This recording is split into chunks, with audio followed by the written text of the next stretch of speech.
The human brain, the most remarkable and complex organ in the universe. Some say it contains 10 billion neuron cells. This is about as many as there are stars in the Milky Way. But others say it probably has more than 100 billion.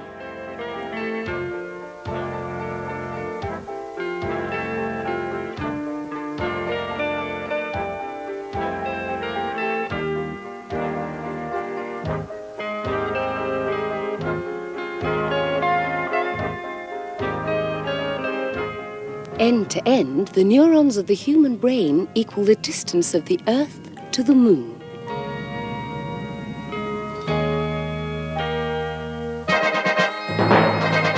How did the human brain develop?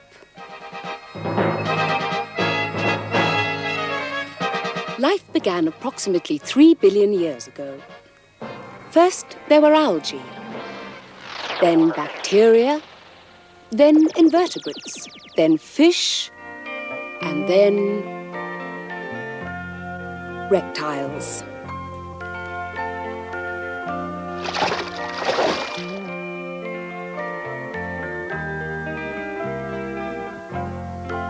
"200 million years ago, the primitive brain of the great reptiles enabled them to survive through primitive responses alone. For example, aggressive defense of their territory.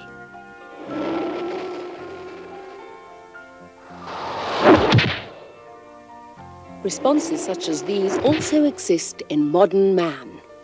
Approximately 100 million years ago, the paleocortex developed, incorporating emotions such as apprehension, fear, and the beginning of memory.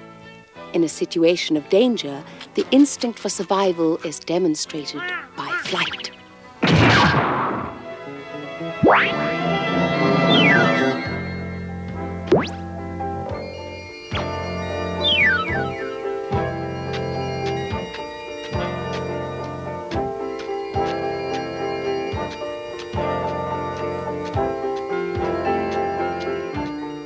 Time has passed. Approximately 100,000 years ago, the neocortex developed. It represents 85% of the cerebral mass of the human brain. Now the interpretation of ideas is made possible.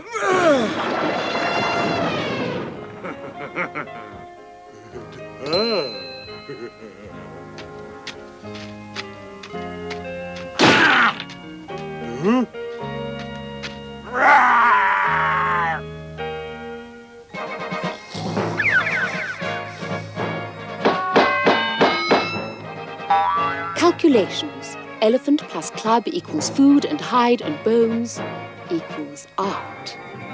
It is therefore the neocortex which enables man to think and reason, to behave in a civilized manner. Well, almost. The reptilian brain, the paleocortex or primitive mammalian brain, and the neocortex or modern man's brain. Unfortunately, communication between them is not always perfect. I'm sorry. Why don't you look where you're going, you idiot? You're not going to let him get away with that, are you? Huh?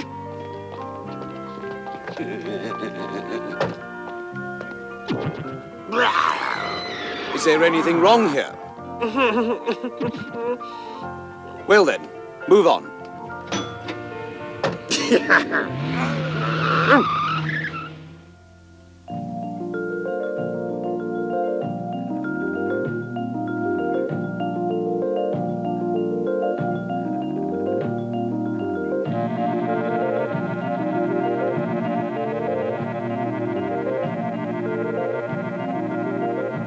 Keep moving, keep moving. Wonderful, we're approaching the brain. Now you'll be able to see how this remarkable organ functions. It contains billions of neurons, with billions and billions of synaptic connections. You'll see it's extraordinary. But how can we possibly be of help, Professor, if the brain is such a perfect organ?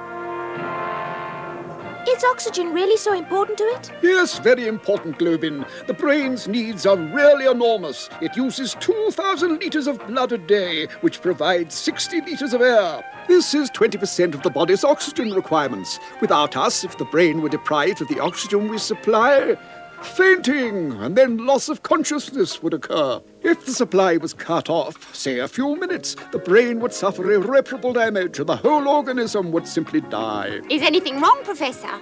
Have you lost your way? Oh, we'd better move. Move along. Please keep moving. This is not the place to stop and have a chat.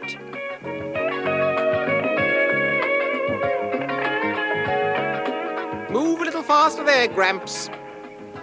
Good heavens, what a day and age. There's no respect for the elderly. In my day, children were seen and not heard.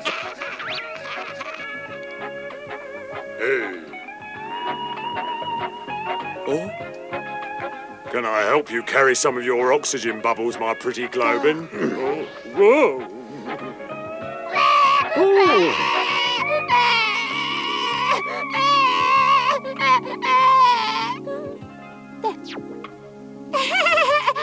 Calling all organs and blood population. Accelerate the blood circulation immediately. I repeat, accelerate the blood circulation immediately. Please respond to an urgent request from the heart.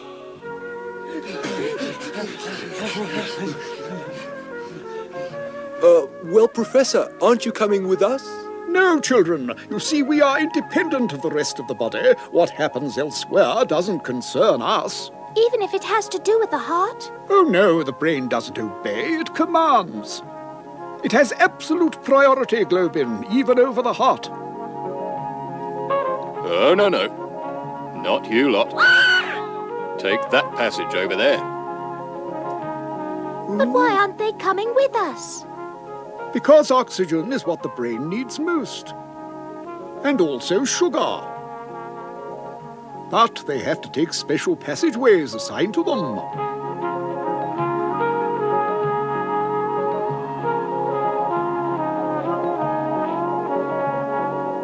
Professor, when will we be near enough to the neurons to give them oxygen? Never, my dear. Neurons are too sensitive to come into direct contact with us. It works rather differently, you'll see.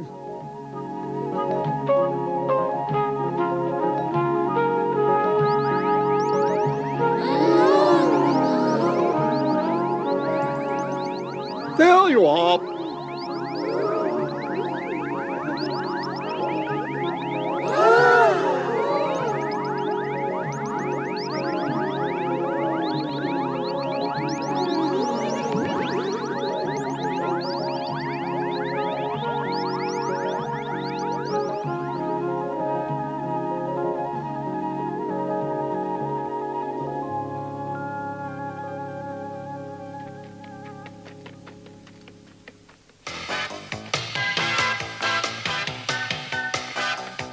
Come on there, Jumbo, hurry up.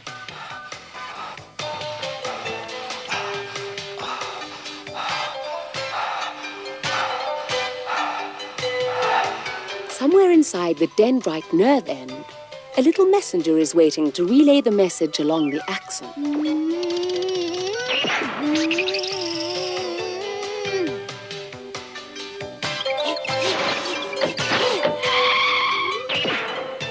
Thank you.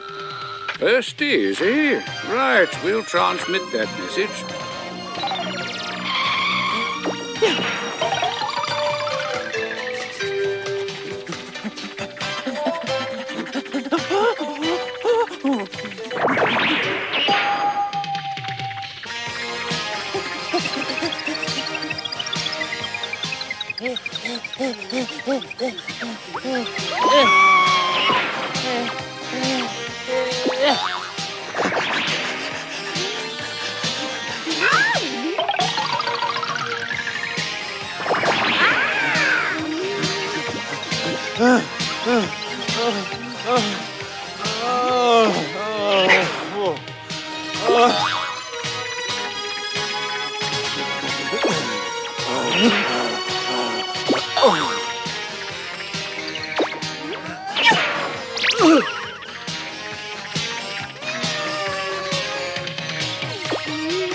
Our messenger is now arriving at the end of the axon, which splits up into numerous nerve ends.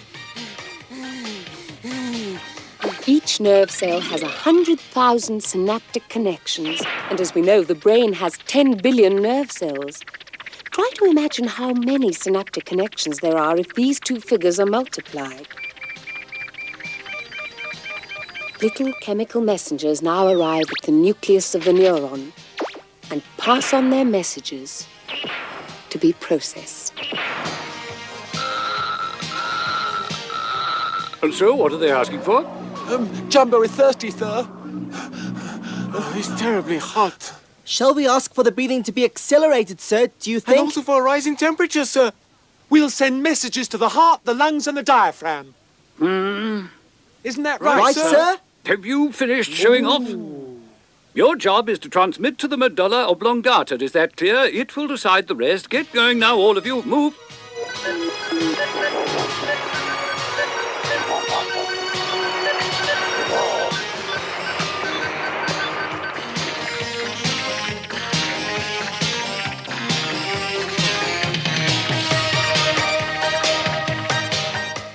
Sugars for the cortical zone are 12. Faster pulse rate. Iron permeability insufficient in sector 2083. Sending messengers. He's thirsty, sir. What shall I do? Transmit to the hypothalamus that it must order Jumbo to drink. What? Oh, no, we'd only waste time doing that. It's not that urgent.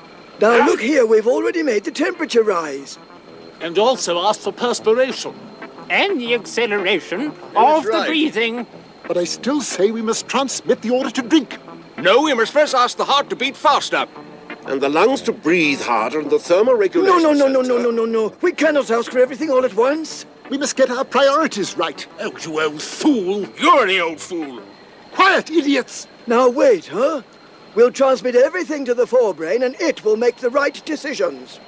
Bravo! Good idea. Bravo! But what about our responsibility?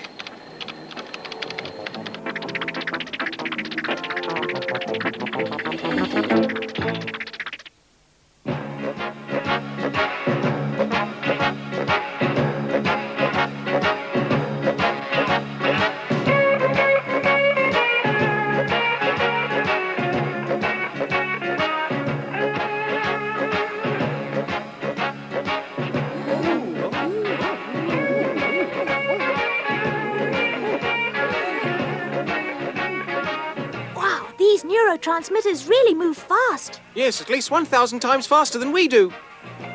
Yes, but that's only the transmission of the orders. Each order relies on previous knowledge, memory, experience, and reason. But how does a brain manage to know so much? That, Globin, is the great mystery of the brain. The quantity of data that it is capable of storing defies imagination. Oh, please tell us more, Professor.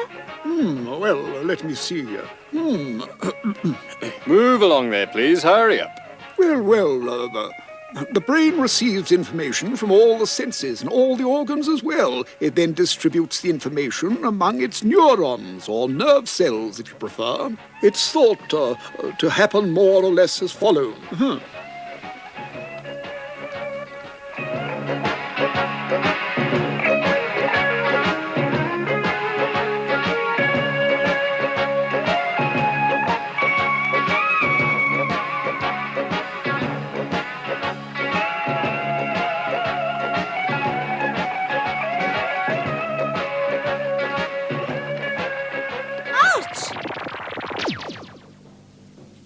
Transmit pain.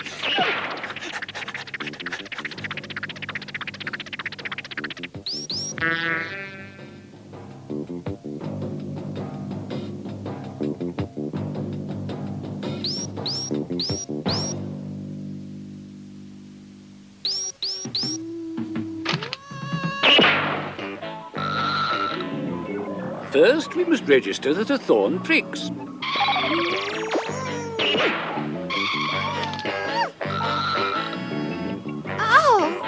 Register that the prick of a thorn hurts.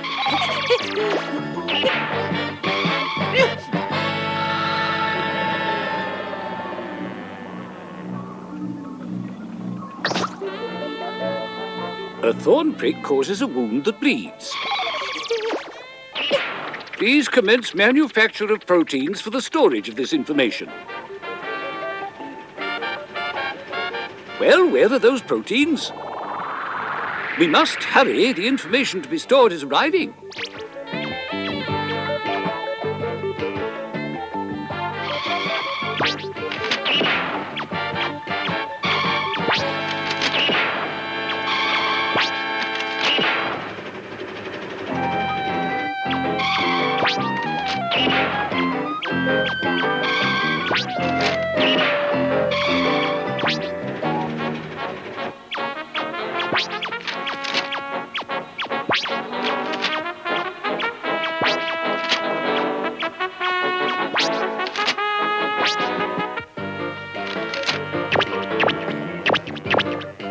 This way, proteins.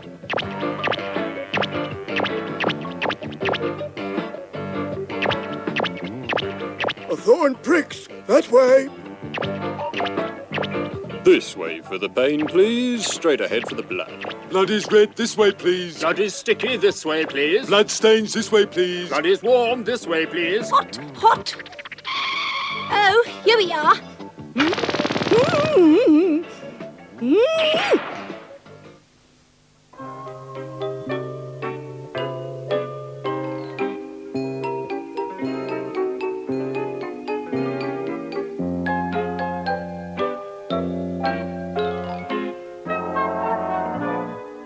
Well, that's not too complicated. Sounds quite simple. Oh, no, Globin, it's not that simple at all. Because when a thorn pricks you, it isn't just the few messengers I mentioned to you that carry the necessary information to the brain for storage, but thousands upon thousands. Each one carries a different message. The information about this drop of blood will be filed under a great many headings, such as smell, taste, temperature, and composition.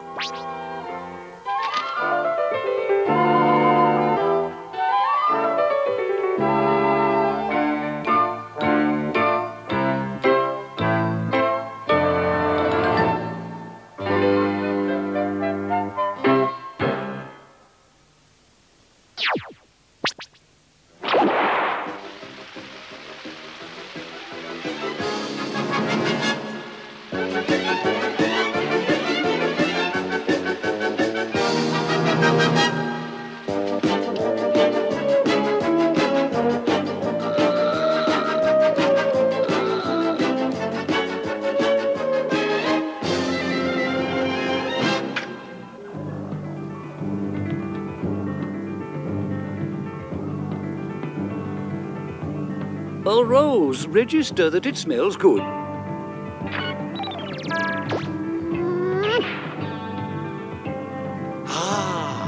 Register that a rose is soft.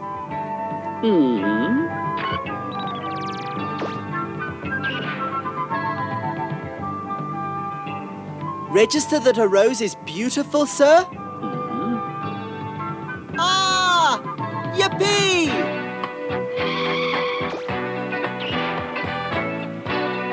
Register that a rose is as light as a feather. Register that a rose is fragile. Careful, thorns can hurt. Register that.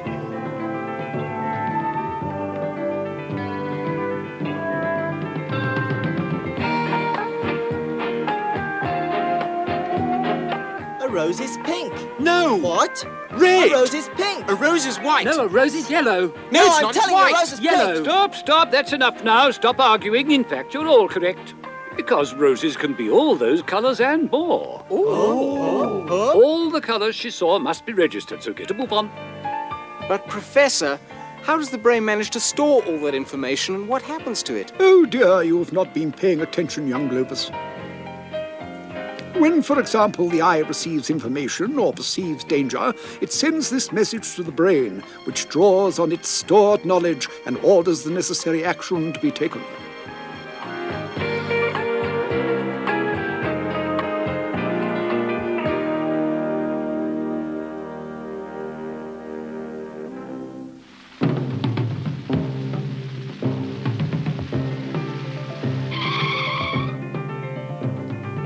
Thorn pricks.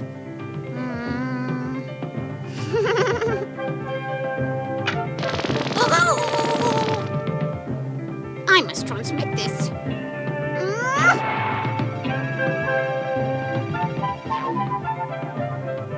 Transmit that she must be very careful. Thorns prick.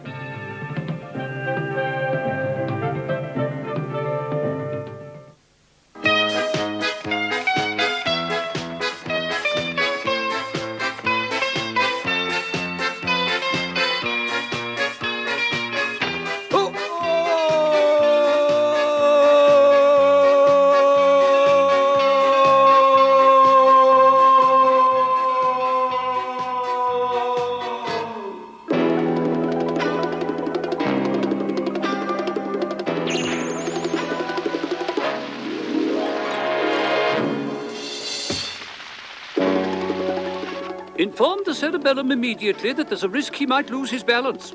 Oh, I don't think we need to worry about that, sir. Surely he will react by reflex straight from the spinal cord. Let's not take any chances, shall we? Transmit to the regions concerned.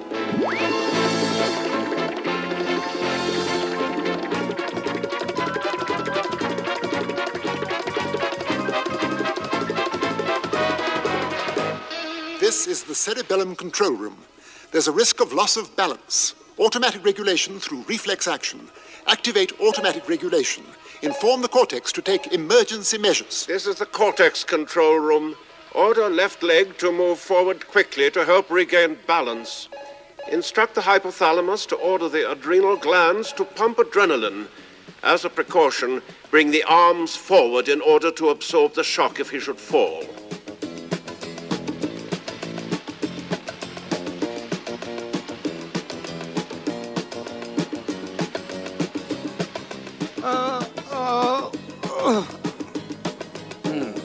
So the brain knows, controls, and stores everything. It knows mainly those things we consciously inform it of. For the rest, it stores only about 1/100th of what we unconsciously perceive, because the brain receives all the information at the same time. Noise, shape, colour, touch, feelings, association of ideas. It stores the most important information. But which part of the brain gives orders, Professor? Well, each part of the body is controlled by a specific area of the brain. A larger area is required by the more sensitive parts of the body. For example, the face and the hands. What is it? But tell me, sir, does the brain have total control of the individual? Oh, well, that's more or less right, but the communication between the different parts of the brain isn't always perfect. You see, the most primitive part always tries to dominate. I'll show them. I'll sort these two out. Just listen to that healthy cough.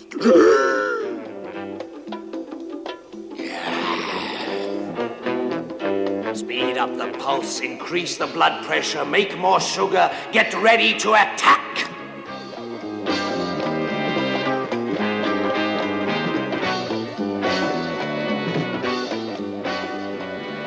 Now, calm down. Don't get all worked up about such a trivial matter. Slow the heart down, get rid of the extra sugar.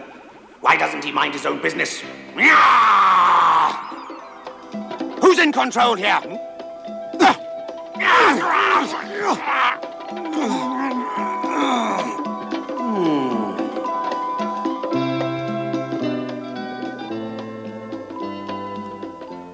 The brain contains 100,000 million cells, 10 billion connections.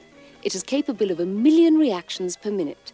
To write the number of possible connections, you'd need a figure with 10 million kilometers of noughts, or 26 times the distance between the Earth and the Moon. And that ends our story of the brain, the most fascinating organ in the universe.